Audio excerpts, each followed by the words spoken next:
तस्वीर 2020 के बाद काफी बदल चुकी है। अब कांग्रेस और राजद के रिश्ते पहले जैसे नहीं रहे। कन्हैया के लिए डिप्टी सीएम की मांग तो नहीं कर रहे हैं। अब वो थोड़ी दूर की कौड़ी है कि तो हो सकता है तेजस्वी कांग्रेस नेतृत्व को कन्विंस करना चाहते हो कि भाई थोड़ा आप कम कम में कम मान जाइए। कम से कम सीट पर मान जाइए। तो कांग्रेस भी थोड़ा आक्रामक है। तो देखिए, ये सब में बहुत हार्ड बार्गेनिंग होती है, एक एक सीट के लिए बहुत खींचतान होती है। चाहते हैं कि युवा नेता के रूप में सिर्फ तेजस्वी का एकाधिकार रहे, भौकाल टाइट रहे। नमस्कार, स्वागत है आपका पीओ भारत पर और आपके साथ मैं हूं अर्पिता। तो बिहार विधानसभा चुनाव को लेकर महागठबंधन की जबरदस्त बैठक हो रही है। तेजस्वी यादव बार बार कांग्रेस के नेताओं के साथ क्या बातचीत कर रहे हैं। तस्वीर 2020 के बाद काफी बदल चुकी है। अब कांग्रेस और राजद के रिश्ते पहले जैसे नहीं रहे। सवाल यह है कि तेजस्वी कांग्रेस से ऐसा क्या मांग रहे हैं या फिर कांग्रेस तेजस्वी से ऐसा क्या चाहती है जिसकी सुलह अब तक नहीं बन पाई है। हमारे साथ पूर्व आईपीएस अमिताभ कुमार दास है। सर, आपका बहुत बहुत स्वागत है। धन्यवाद, थैंक यू। सर देखिए, आप कन्हैया कुमार हैं और ऐसा लग रहा है कि तेजस्वी यादव अब कांग्रेस से बात नहीं कर रहे हैं, कन्हैया कुमार से बात कर रहे हैं, या यूं कहें कि अब उनके सामने चैलेंज कन्हैया है, कांग्रेस है ही नहीं। क्या लगता है ये इतनी मीटिंग, इतनी जद्दोजहद कितनी मुश्किल राह आप देख रहे हैं तेजस्वी की अभी? नहीं, मुश्किल रहा बहुत ज्यादा नहीं है। हाँ, लेकिन कन्हैया कुमार को यदि इतनी मतलब तवज्जो दी जा रही है, इसका एक ये वजह हो सकती है कि पर्दे के पीछे हो सकता है राहुल गांधी ने तेजस्वी से ऐसा कुछ कहा हो कि बिहार में कांग्रेस की बात मतलब आप कन्हैया कुमार से कीजिए। क्योंकि कन्हैया कुमार ठीक है, वो अध्यक्ष तो नहीं है बिहार कांग्रेस के, राजेश राम है, और प्रभारी कांग्रेस के कृष्णा अल्लावरू हैं। लेकिन कन्हैया कुमार पिछले कुछ महीनों में बिहार कांग्रेस का एक बड़ा चेहरा बन के उभरे हैं, एक स्टार प्रचारक आप कह लीजिए। और उन्होंने पलायन रोको नौकरी दो एक यात्रा भी निकाली थी बिहार में, और उस यात्रा की जो बेगूसराय वाली कड़ी थी उसमें खुद राहुल गांधी शामिल हुए थे। तो इससे पता चलता है कि राहुल गांधी कितना ज़्यादा महत्व दे रहे हैं। ऐसे भी कन्हैया कुमार राहुल गांधी के बहुत करीबी रहे। राहुल गांधी ने 2-3 साल पहले जो भारत जोड़ो यात्रा की थी कन्याकुमारी से कश्मीर तक, उसमें कन्हैया कुमार उन गिने चुने कांग्रेसियों में थे जो शुरू से लेकर आखिर तक राहुल गांधी के साथ रहे। सर, एक ये भी लगता है कि कन्हैया कुमार ने वो मुद्दे छीन लिए हैं तेजस्वी से जो युवाओं के थे, और अब युवा आइकॉन के रूप में बिहार में कन्हैया नजर आ रहे हैं। तो क्या ऐसे में ये तस्वीर भी है कि कहीं कांग्रेस महागठबंधन की सरकार बनने पर कन्हैया के लिए डिप्टी सीएम की मांग तो नहीं कर रहे हैं? अब वो थोड़ी दूर की कौड़ी है कि डिप्टी सीएम बनेंगे नहीं। हाँ, ये बात तो तय है कि यदि महागठबंधन की सरकार बनती है, जिसकी इस बार संभावना लग रही है, प्रबल संभावना, क्योंकि तेजस्वी यादव सी वोटर्स के सर्वे में भी लगातार आगे चल रहे हैं। पलटू राम तो तीसरे चौथे नंबर पर हैं। जिस तरह से भाजपा जदयू घबराई हुई है, इससे काफी संभावना है कि सब महागठबंधन की सरकार बनेगी, और बनेगी तो इससे बहुत ज्यादा संभावना है कि डिप्टी सीएम का पद कांग्रेस के खाते में जाएगा। इससे इनकार नहीं किया जा सकता।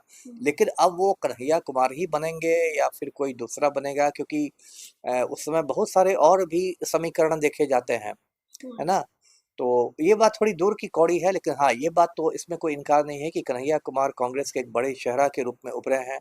कहीं ना कहीं अखिलेश सिंह को जो हटाया गया है प्रदेश अध्यक्ष से, तो उससे जो एक अगड़ी जातियों में या भूमिहारों में जो नाराजगी थी, उसको भी कहीं ना कहीं कन्हैया कुमार के माध्यम से कम किया जा रहा है ना। सर, इतनी मीटिंग, इतनी बैठकें इस बार आरजेडी क्यों कर रही है? मतलब ठीक है, चुनाव को तो अभी 5-6 महीने हैं।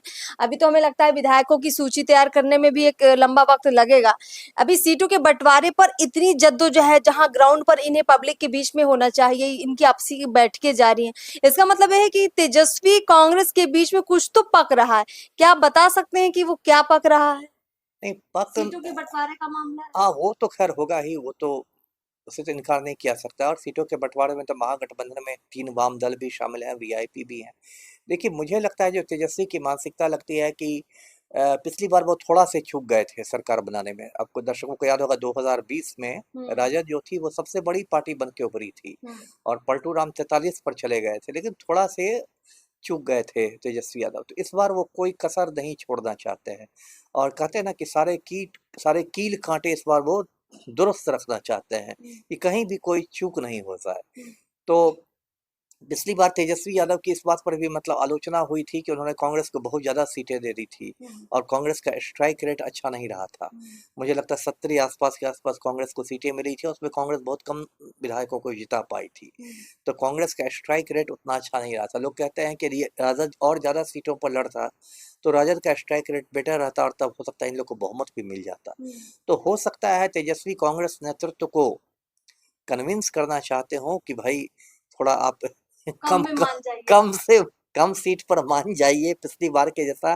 आप बार बार देखिए मीटिंग में तो कोई मैं रहता नहीं हूँ लेकिन मेरी जो समझ है उस पर बता रहा हूँ कि ये बताया जाता हो कांग्रेस नेतृत्व को कि आप पिछली बार का स्ट्राइक रेट देखिए, आपने 70 सीटें ली थी और आपके 12-13 लोग ही जीत पाए थे। तो इस बार थोड़ा आप 50 पर ही काम चला लीजिए या एकदम जिसमें आप बहुत मजबूत स्थिति में उसी में काम चलाइए।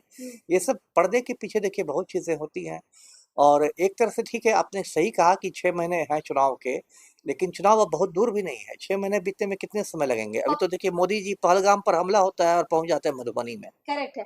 पप्पू यादव और कन्हैया कुमार ये भी कहते हैं कि कांग्रेस 2020 में इसलिए ज्यादा सीटें हारी क्योंकि उसको ज्यादातर वैसी सीटें दी गई थी चूज करके आरजेडी की तरफ से जहां हार की संभावना ज्यादा थी और जीतने वाली सीटें आरजेडी ने अपने पास रखी थी।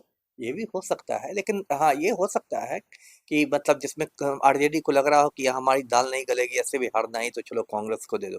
लेकिन 20 और 25 में जो 5 साल का फर्क है, इसमें कांग्रेस की स्थिति बहुत मजबूत हुई है। अच्छा, मजबूत हुई है, मतलब आप राष्ट्रीय स्तर पर देखिए, उस समय कांग्रेस के पास लोकसभा में 52 लोग थे, अभी 100 के ऊपर लोग हैं, लगभग डबल संख्या हो गई है। और कांग्रेस मतलब राहुल गांधी विपक्ष के नेता हैं, एक संवैधानिक पद पर है, तो उनका भी मतलब आत्मविश्वास बढ़ा है। इसलिए इस बार देखिएगा कि कांग्रेस भी थोड़ा आक्रामक मूड में नजर आ रही है। अब तक ऐसे मतलब औपचारिक रूप से तेजस्वी यादव को चेहरा भी नहीं घोषित किया गया है।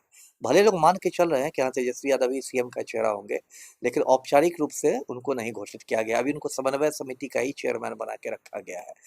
तो कांग्रेस भी थोड़ा आक्रामक है। तो देखिए ये सब में बहुत हार्ड बार्गेनिंग होती है, एक एक सीट के लिए बहुत खींचतान होती है और बहुत कुछ पर्दे के पीछे होता है। पिछली बार दर्शकों को याद होगा कि मतलब ऐसा हो गया था कि मुकेश सहनी प्रेस कॉन्फ्रेंस से उठ के चले गए थे जब उनको मनमाफिक सीटें नहीं मिली थी।